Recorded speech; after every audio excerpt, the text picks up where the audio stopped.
হচ্ছে logical and operator use করে। কি অপারেটর ইউজ করে? লজিক্যাল অ্যান্ড অপারেটর ইউজ করে। লজিক্যাল অ্যান্ড আমরা কখন ব্যবহার করি? যখন প্রোগ্রামে ব্যবহৃত কন্ডিশনগুলোর সবগুলো কন্ডিশনে আমাদের সত্য দেখানোর প্রয়োজন হয়, তখন আমরা হচ্ছে লজিক্যাল অ্যান্ড ইউজ করি। সবগুলো কন্ডিশন আমাদের কি দেখানোর প্রয়োজন হয়? সত্য দেখানোর প্রয়োজন হয়, তখন আমরা হচ্ছে লজিক্যাল অ্যান্ড ইউজ করি। আর লজিক্যাল অ্যান্ড প্রকাশের জন্য দুইটা অ্যান্ড সিম্বল পাশাপাশি দিতে হয়। দেখো, আমরা যদি এর আগের কনসেপ্টটা ভালোভাবে বুঝতে পারি তাহলে এটা বোঝা আমাদের জন্য আরও বেশি সহজ হয়ে যাবে। কীরকম? আমরা আবারও প্রথমে কি করে নিব বলো দেখি। আমরা আবারও প্রথমে স্টার্ট করে নিব। যেহেতু তিনটা সংখ্যার কথা বলছে, আমাদের তিনটা সংখ্যা জানা নাই, তাহলে সংখ্যা তিনটা আমরা ইনপুট করে নিব। আমি তোমাদেরকে একটু আগে কি বললাম যে আমাদেরকে একটা একটা করে বড় বিবেচনা করতে হবে। হয় তোমাকে এ কে আগে বড় বলতে হবে, নাহলে বি কে, নাহলে সি কে। আমরা যদি এ কে আগে বড় বলি, বলো দেখি এ কার কার থেকে বড় হইতে হবে? এ বি এর থেকে বড় হইতে হবে। আর কার থেকে বড় হইতে হবে? এ সি এর থেকে বড় হইতে হবে। দেখো, এটা একটা কন্ডিশন, এটা একটা কন্ডিশন। দুইটা কন্ডিশনের দুটাই সত্য হলে আমরা এ কে বড় বলবো নাকি একটা? বলো দেখি, এ যদি শুধু বি এর থেকে বড় হয় আর যদি সি এর থেকে না হয়, তাহলে কি তুমি এ কে বড় বলতে পারবা? পারবা না। এ কে বড় বলতে হলে এখানে এ কে বি এর থেকেও বড় বিবেচনা করতে হবে, এ কে আবার সি এর থেকেও বড় বিবেচনা করতে হবে। তার মানে এখানে যে দুইটা কন্ডিশনের অংশ, এই দুটাকেই সত্য হইতে হবে, তাহলেই তুমি এ বড় এই রেজাল্টটা পাবা। তো আমরা অ্যান্ডের ক্ষেত্রে কি জানলাম?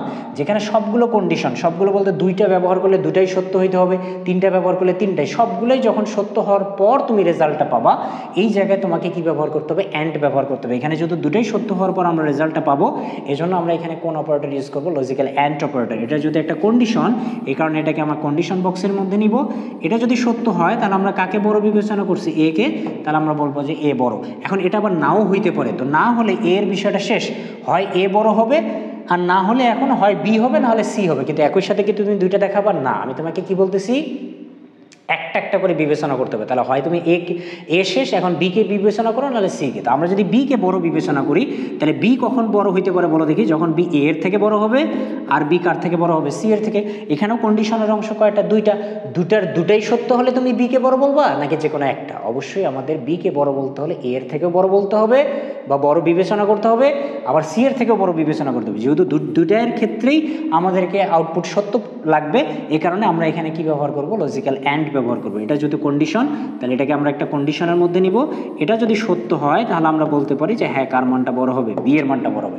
এখানে এটা সত্য হলে এ এর মান বড় হবে, এটা মিথ্যা হলে এটা বিবেচনা করবে, এটা সত্য হলে বি এর মান বড় হবে। এখন বলো, যদি কোথাও এ এর মানও বড় না হয়, বি এর মানও বড় না হয়, তাহলে আর কে থাকলো বলো দেখি? সি থাকলো। তাহলে স্পষ্টত তখন কার মানটা বড় পাওয়া যাবে? সি এর মানটা বড় পাওয়া যাবে। এই সি এর মানের জন্য কিন্তু আমাকে আর কোনো কন্ডিশন দেখানোর প্রয়োজন নাই। কেন?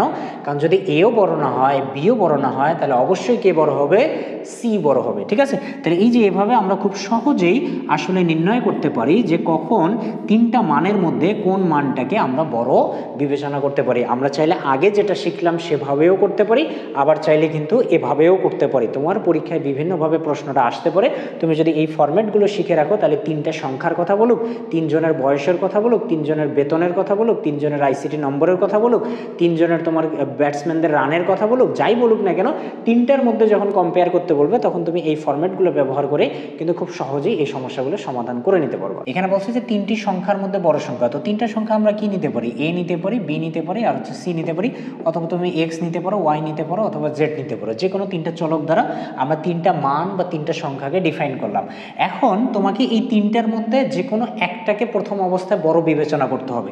এখন যদি তুমি এ কে বড় বিবেচনা করো, এখন বলো দেখি যে এই বিষয়টা কখন বড় হবে? যখন এই এ এর মানটা বি এর মানের থেকে বড় হবে, এবং একই সাথে এই এ এর মানটা কার মানের থেকে বড় হবে? সি এর মানের থেকে বড় হবে। যদি এ এর মান বি এবং সি দুইটা মানের থেকেই বড় হয়ে যায়, দুইটা মানের থেকে কি হয়ে যায়? বড় হয়ে যায়, তাহলে এ এর মানটাকে আমরা কি বলবো? সব থেকে বড় বলবো।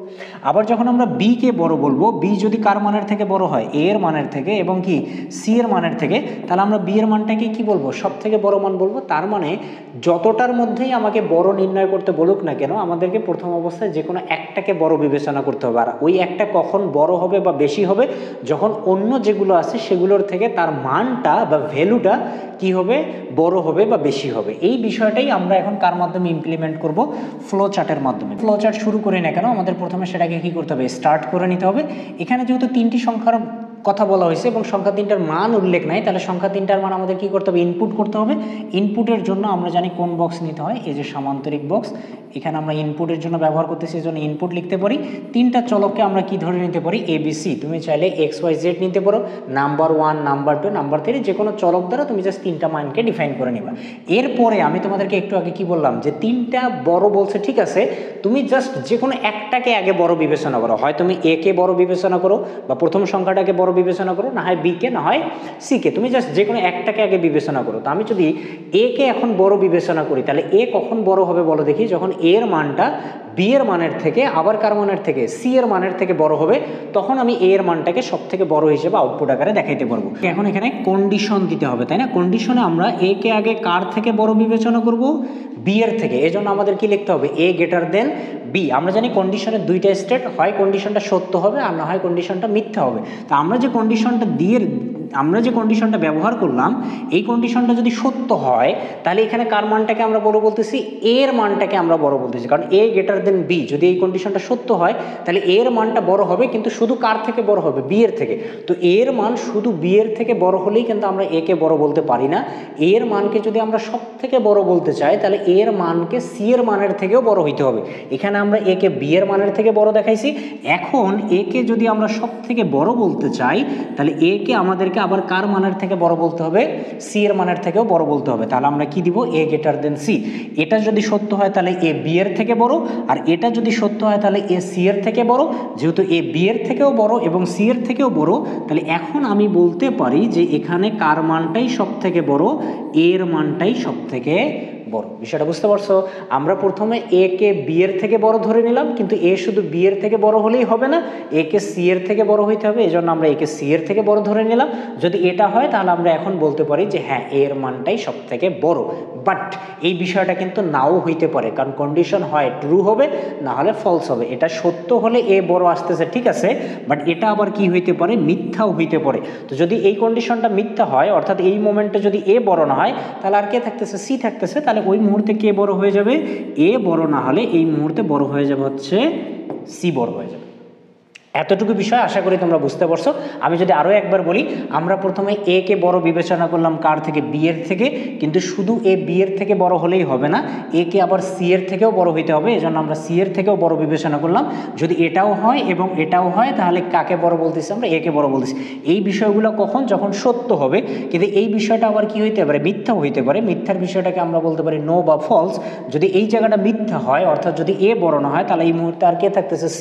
তাহলে এখানে আমরা কাকে বড় বলবো, C কে বড় বলবো। তোমরা একটা বিষয় আমাকে বলো দেখি, এই যে অংশটুকু আছে, এই অংশটুকুর কাজ কখন হবে, অর্থাৎ এখান থেকে এখানে কখন যাবে, এখান থেকে এখানে কখন আসবে, এখানে থেকে এখান থেকে। মোট কথা হচ্ছে এই অংশটুকুর কাজ কখন হবে, এই অংশটুকুর কাজ তখনই হবে যখন আমাদের এখানে দেয়া কন্ডিশনটা কি হবে, সত্য হবে। এই যে আমরা এখানে A গ্রেটার দেন B বলছি, এই কথাটা যদি সত্য হয়, তাহলে এখান থেকে এখানে আসবে। এটা যদি সত্য হয়, তাহলে এখানে যাবে। আর এটা যদি মিথ্যা হয়, তাহলে এখানে আসবে। তাহলে এই পুরো বিষয়টা কখন ঘটতেছে, যখন এখানে দেয়া কন্ডিশনটা কি হচ্ছে, সত্য হচ্ছে। এখানে দেয়া কন্ডিশনটা কি হচ্ছে, সত্য হচ্ছে। কিন্তু তোমরা আমাকে বলো দেখি, এই যে আমরা কন্ডিশনটা এখানে ব্যবহার করছি, এটা কি সবসময় সত্য হবে? না। আমরা জানি কন্ডিশন সবসময় দুইটা স্টেটে বিবেচনা করতে হয়, হয় সত্য হবে, না হয় মিথ্যা হবে। এখন আমাদের এই যে কন্ডিশনটা, এই কন্ডিশনটা আবার কি হইতে পারে, মিথ্যাও হইতে পারে। তো মিথ্যার বিষয়টাকে আমরা কি দ্বারা প্রকাশ করব, নো। আচ্ছা, এখন বলো দেখি এই কন্ডিশনটা মিথ্যা হওয়া মানে কি? এই কন্ডিশনটা মিথ্যা হওয়া মানে এবার B বড় হয়ে যাওয়া, কার থেকে, A এর থেকে। দেখো আমরা কন্ডিশন কি দিয়েছিলাম, A গ্রেটার দেন B। এটা যদি সত্য হয়, তাহলে A বড় হবে কার থেকে, B এর থেকে। এখন এটা যদি মিথ্যা হয়, তাহলে B বড় হবে কার থেকে, A এর থেকে। তাহলে এটা মিথ্যা হওয়া মানেই কিন্তু B বড় হয়ে যাওয়া, কার থেকে, A এর থেকে। এজন্য আমাকে এখানে কিন্তু আলাদাভাবে আর B গ্রেটার দেন E দেওয়ার প্রয়োজন নাই। এখন B এখানে শুধু A এর থেকে বড় হলেই হবে না, B যদি সব থেকে বড় হইতে হয়, তাহলে B কে আর কার থেকে বড় হইতে হবে, C এর থেকে বড় হইতে হবে। এজন্য নোতে আসে আমরা আবার একটা কন্ডিশন বিবেচনা করব, যেখানে আমরা B কে কার থেকে বড় বলবো, C এর থেকে। এখন এটা যদি সত্য হয়, তাহলে আমরা বলতে পারি যে হ্যাঁ, কার মানটা বড়, B এর মানটা বড়। আর এটা যদি মিথ্যা হয়, তাহলে আমরা বলতে পারি যে হ্যাঁ, কার মানটা বড়, যদি B না হয় তাহলে C হবে, তাহলে C এর মানটা বড় হবে। দেখো এভাবে আমরা পাবো A বড় হবে, B বড় হবে, নাকি C বড় হবে। এখন এই পুরো তিনটা বিষয়কেই আমরা কানেক্টর বক্স ইউজ করে কি করে দিতে পারি, ইন্ট করে দিতে পারি। তাহলে এটাই হয়ে গেল আমাদের তিনটি সংখ্যার মধ্যে বড় সংখ্যা নির্ণয়ের ফ্লো চার্ট, এটা নিয়ে তোমরা অনেক স্টুডেন্ট অনেক প্যারা খাও, কিন্তু বিষয়টা খুবই সিম্পল। তুমি জাস্ট একটা একটা করে বড় বিবেচনা করবে। তুমি যদি এ কে বড় ধরো তাহলে এ এর পার্টটা শেষ করবা, দেন বি এর, দেন হচ্ছে সি এর। এই যে আমরা এ কে বড় বলছি বি এর থেকে, সি এর থেকে, তাহলে এ বড় না হলে সি বড়। এখানে বি এর থেকে বড় হবে, কিন্তু শুধু এর থেকে হবে না, সি এর থেকে হইতে হবে। এটা যদি হয় তাহলে বি বড়, নাহলে সি বড়, প্রোগ্রাম শেষ। এভাবে আমরা এ বড়, বি বড় নাকি সি বড় এই বিষয়টা কিন্তু আউটপুট হিসেবে পেয়ে যাবো।